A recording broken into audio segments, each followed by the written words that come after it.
Buksan na sunod buwan ang bagong Freedom Park sa Barangay Ermita, Dakbayan sa Sugbo. Taod-taod nang gisugdan ang clearing operations o construction works niini. Apan kaganinang buntag lang, gipegayon ang ceremonial groundbreaking sa lugar.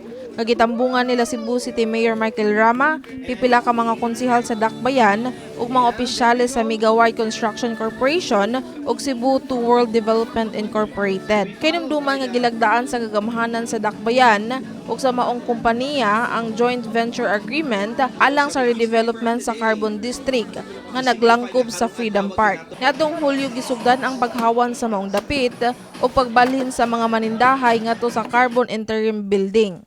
Tumong sa redevelopment sa Freedom Park mo ang pagbalik sa karaang itsura niini ni adtong 1900s.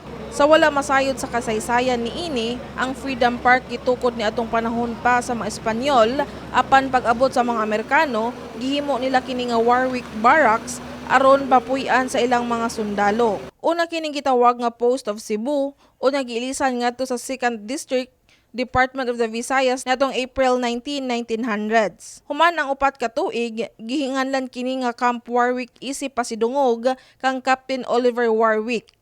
Ug gilisan dayon ngadto sa Warwick Barracks pagkasunod tuig. Niadtong 1960s nagsugod na kini nga nahimong trade center sa nagkalain-lain nga mga manindahay hangtod nga nasagol na kini sa carbon market. Tungod sa kakaraan sa lugar, dunay nagkadaiyang artifacts nga nakaut atol sa construction process sa dapit, sama sa mga bukog, pottery, Chinese porcelain nga gituang gikan pa sa Ming Dynasty ug mga shell. Gigatakda kini i-turn over ngadto sa National Historical Commission. Samtang base sa Cebu City Historical Commission, ang Freedom Park ilado sab kaniadto isip lugar din maglantugi ang nagkadaiyang grupo aron magpadangat sa ilang mga opinion ug tinhuan. Matud ni Cebu City Mayor Michael Rama, lakip siyang tinguha nga mahimong Singapore-like ang Cebu City maong pagbuhi sa mga historical landmarks sa syudad nga nangapapas na. If Colon is the oldest street, Carbon District, as far as I'm concerned, is the soul of Cebu. Remove carbon, I don't think we are claiming with pride that we are a Cebuano. There is no being called Cebu without carbon.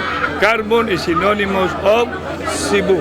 Samtang alang sa Cebu to World Corporation, bisan og tumong nila ang magpreserbar sa mga karaan nga disenyo sa park, buot sab nilang hatagan ni og bagong twist sama sa pagbutang og mabulukon nga mga suga.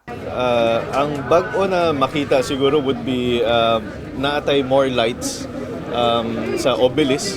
Before may lights, karon na ilang lights, pero additional feature lang. But basically the park, the greens, mo atong tingali mas bago sa version nato karon.